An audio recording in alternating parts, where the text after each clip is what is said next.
I'm Cynthia Iorio. Welcome to Lead with Love. This episode we call End of Life, Not Death.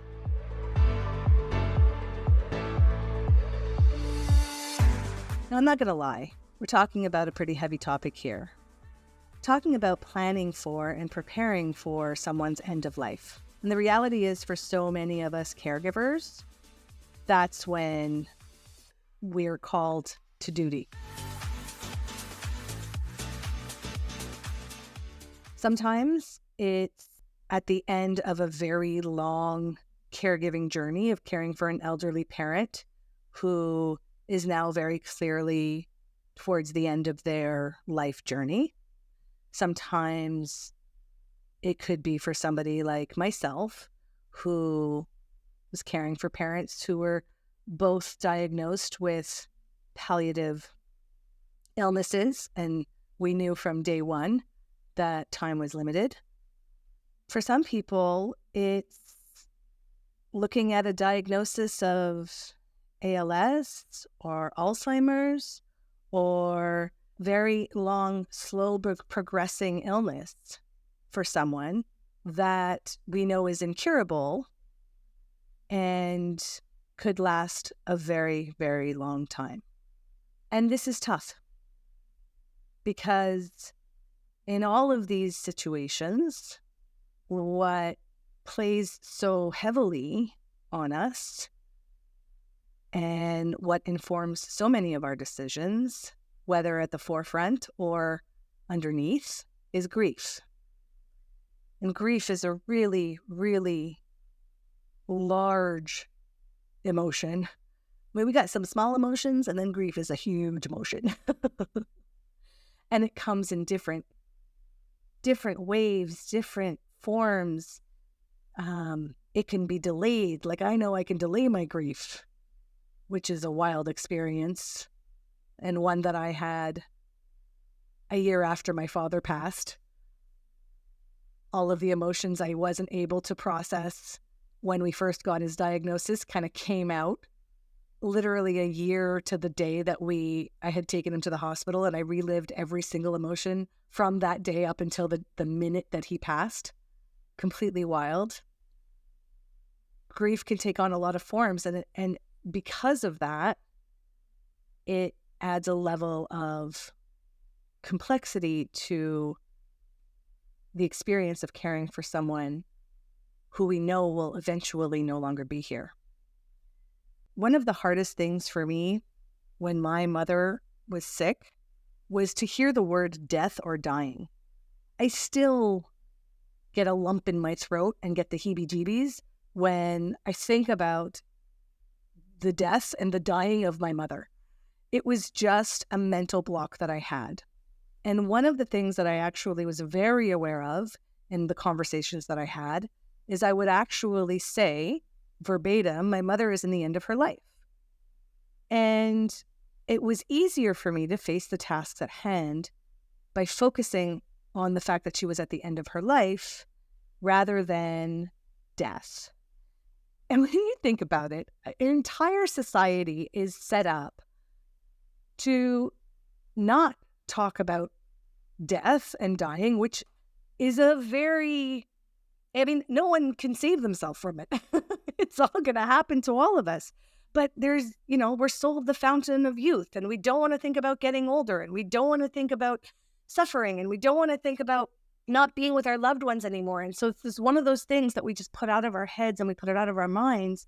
The relationship that people have to death and dying is one that is completely foreign. And then the moment that they're faced with it, it's a shock to the system.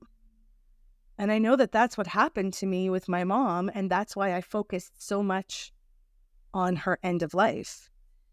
I think that's one of the reasons why, as well, I was able to throw myself into caring for my mother and my father, is that by focusing on their life, I didn't have to think about their death. In order to help me with this topic, I had a conversation with Anita, Mehta, who is a registered nurse and licensed family therapist and the Director of Education and Knowledge Exchange at the Montreal Institute for Palliative Care, which is a branch of the Teresa Dillar Palliative Care Residence. here in Montreal.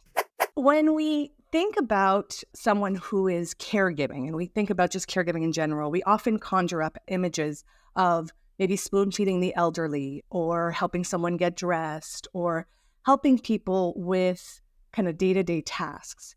But the reality is that end-of-life caregiving can take on a very different image, take on a very different role, and it's very different for different families in different situations. So when you're working with families dealing with terminal illnesses and terminal diagnoses, how do you approach preparing them for what is to come? The important thing to remember about caregiving is sometimes it's not just a task, it becomes an identity. And I think that's often a challenge for family members who don't realize what they're stepping into. So to prepare someone for end-of-life caregiving, I think the preparation has already started. At the point of receiving a chronic illness diagnosis, your world changes, not just for the patient, but for the family member who realizes that there's just been this huge loss. And so the preparation has started from that moment where the dynamic between that person and the patient has changed. I think what surprises a lot of people is they take on the caregiving role and responsibility with an eagerness, with a genuine desire to help the person that they love. And at the beginning, it's doable. The patient's not so sick. The tasks might be accompanying to appointments, preparing meals. But then over time, as the patient's health starts to change and deteriorate, that's when the caregiving responsibilities start to increase. And sometimes caregivers didn't realize at the beginning what they were signing up for. So I think the most important thing is to constantly check in with the caregivers, to focus on what's realistic, to underline that they don't have to do it all, because in some cases, family members feel that they do. And so it's almost giving permission to say, assess what it is you can do, and look at resources, external support for the things that you cannot do. The other thing that we often spend time looking at is not just the physical demands of caregiving, the helping with the hygiene or administering medications or the changing of positions, but the emotional toll. If we look at the research, it's family members who have higher degrees of anxiety, depression, and distress, and not the patients.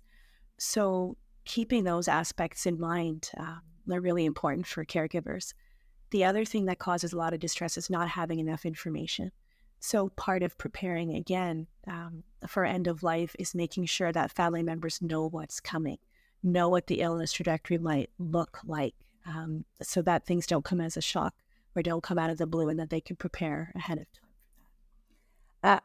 I know that from my personal experience with both my mom and my dad, one of the challenges I experienced in preparing for kind of the inevitable and the emotional taxing that it was going to take on me was just the overwhelm of information too, right? It's this mental block where I'm dealing emotionally with losing my parent and trying to keep all of the balls in the air. And so one of the challenges was being able to process all of the resources available to me and being able to process, what I could make use of or not. So how do you kind of encourage people to find that self-awareness? I think asking them, how are you doing, is probably the most important thing. And, we do a lot of workshops at the palliative care residence for healthcare professionals, because sometimes it's very patient focused, which is great, but we forget that we cannot care for a patient without caring for the family, because patients actually feel reassured when they know their family members have been attended to. And so at appointments, to ask the family member, how are you coping? How are you doing? Ask the patient, how is your loved one doing? And so that check-in doesn't often happen. And so I think that's often the missing piece, is that we're caring for a family unit, not just an individual patient. And so to be able to ask the family member, how are you doing? Tell me what's going on. Do you have support? Do you need support? What's your biggest worry right now? Those are really important questions. And then those answers, once you get them, hopefully that healthcare professional is in a position to be able to address that. Yeah, that makes a lot of sense. Why is it so important to have conversations about end-of-life care before even somebody does get sick? So this idea of advanced care planning is so important. And again, we are out in the community on a regular basis talking about having these very difficult conversations. It's not easy to talk about death or dying or to imagine your own, much less someone that you love. But if we want to stay true to our values, our beliefs, if we want to die in a way that ensures our dignity, then we have to realize we do have some control over that.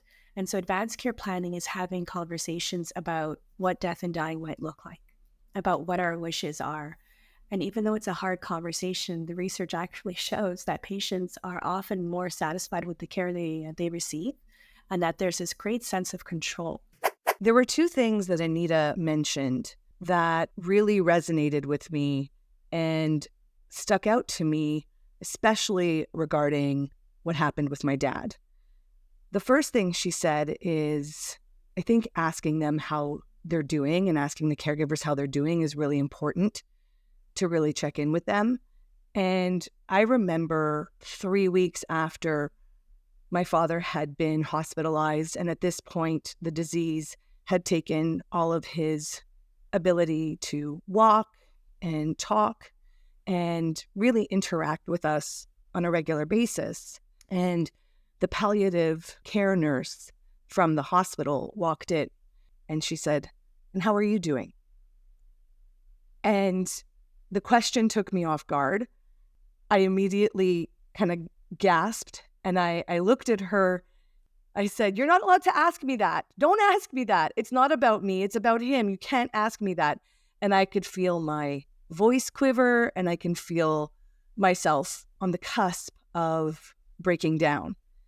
I just knew that it wasn't time for me to break down and that I had to stay strong.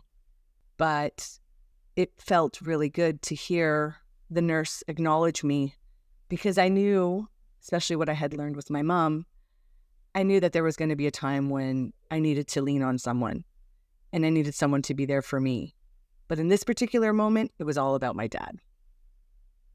The other thing that she said is really the importance of having the tough conversation about advanced care planning. With my mom, I can remember vividly sitting in the hospital room with the funeral coordinator who had come, she was wonderful, who had come into the hospital room and was helping my mother plan out basically her funeral. The fact that my mother was making those decisions while I was in the room really made it a lot easier for me to execute once she was gone. And so with my dad, as soon as we had gotten the diagnosis, he and I, being the pragmatic people that we are, went into go mode. And I flipped my cell phone on and I pressed record and we went through the questions. And that was so helpful to me for a couple of reasons. One, it took the thinking out of it for me. I knew what my dad wanted. I knew that he, at that time, had the ability to have the conversation, to think about it. And so a gift that I could give him or a way that I could care for him is just to play out the things that he had asked for and that he had wanted. So I didn't have to think about that. But two, it also helped if ever I was faced with somebody questioning a decision that I was making around any of the details for my father, I could just play the video and I could just show them, hey, this is what he wanted. It's really hard to argue with what a dying person's wishes are. And I also feel that that's a gift that we can give the people who are terminal, which is giving them agency that is so important to us, not only when we're alive, but also in making the decisions of how they want to die. Because death is not something that I talked about a lot, and we just don't, in North American society, or in my culture, I'll say, I didn't really know how I was going to react when faced with both my mother and my father's deaths. I kind of just went into this weird, surreal place that, as I had said earlier, allows me to focus on their end of life and not necessarily focus on their death. And I went into this weird place where I was making decisions not from my head, but from my heart. I was talking with a girlfriend of mine, Jessica, about her experience of watching me be in this weird place where I was making these decisions based on the fact that both of my parents, especially my mom, at that time, when they were at the end of their life, and we basically had been told 6 to 12 months. And the wildest thing happened to me in that moment. And I immediately said to myself, I'm giving up the place in Verdun. Yeah. I'm moving home. And I see this as an opportunity that if she's going, we're going to make this the best effing year it's going to be. Yeah. Which at 34 years old, I mean, I didn't have any kids. I wasn't married. I'm building my career. I'm like right there. That was the go-to. And so I remember we had taken 2 separate cars to get to the hospital. And obviously my mother and I just nobody really talked about anything once we got the news from the doctor. But I remember getting in the car and I picked up the phone and I told you what the doctor had said. And I said, I'm moving home. And without skipping a beat, and you have been and had been up until that point, my fiercest supporter for independence and girl power and, stop suckling from the mother's teat, because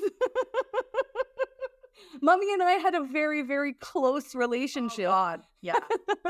But in that, I said, I'm moving home, and you said, do it. Do it. We're doing this together. And it was an incredibly empowering moment for me to know that this was my instinct and this is what I was going to do. And how did you feel when you heard me say that? I felt like that's the worst idea I've ever heard. But in the moment, I knew what I needed to say to be the best me for you. So that's what I did. Did not mean it. Did not mean it. I didn't like that idea. I never liked that idea. And so I feel like it was the beginning of many moments, though, where you said the things that you knew I needed to hear, but likely not the things that you were feeling in the moment. Like, where did you have to go in order to be able to be there for me while I was making these decisions that seemingly came across, and I'm going to put my words in your mouth, and you can correct me, seemingly came across as betraying myself or potentially putting myself in harm's way? Or so, you know what? It's an easy question because I can tell you exactly what that's about. It's not a case of, when some people say, don't tell me what I want to hear, tell me the truth. Okay, that's one thing. That's not like this. This is not what this was. Right. The fact that I know you so well is what this is about. Right. And I know at what point that I could say something that's not going to be on board with what you have already decided that you're doing. Right. And know that, no, it's going to, there's no receptivity here. She's not going to listen to me in this instance anyway. Right. It's not going to work. And I make it a point to choose how I support people very carefully, as quickly as possible, without just firing off, well, here's what I think. And just no, that's you. You really need to gauge what the potential result's going to be before you offer it. Right. And in that instance, you were doing that. I knew that because I know you. I know when you're going to do something and you will not be thwarted. There will be no thwarting. So look, I don't have any pearls of wisdom. I don't have any nuggets to share with you around facing the death of a loved one, the eventual death, the imminent death of a loved one. It's just hard, period. It's going to be hard. And your grieving might not look the way you expect it to. Again, talking about the delayed grief in the year that followed after my mother passed away. I planned a 20-year high school reunion. I took a trip to London, England. I did so many things just because I didn't want to face my mom being gone. That didn't mean it wasn't hard. And it didn't mean that when the grief finally came around, And I actually had to face it, that it didn't just challenge me to my core. And I do want to say on this side of it, for anyone who might be going through it, I see you, and I hope that you can appreciate the sacred ground that you're walking on. To call on the famous words of Glennon Doyle, we can do hard things. And I wish you courage.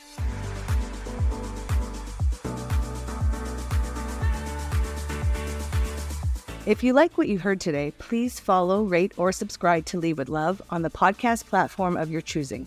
Be sure to check Lead with Love out on Patreon, where you can subscribe for exclusive access to extended interviews and behind-the-scenes content. We'll see you back here next week.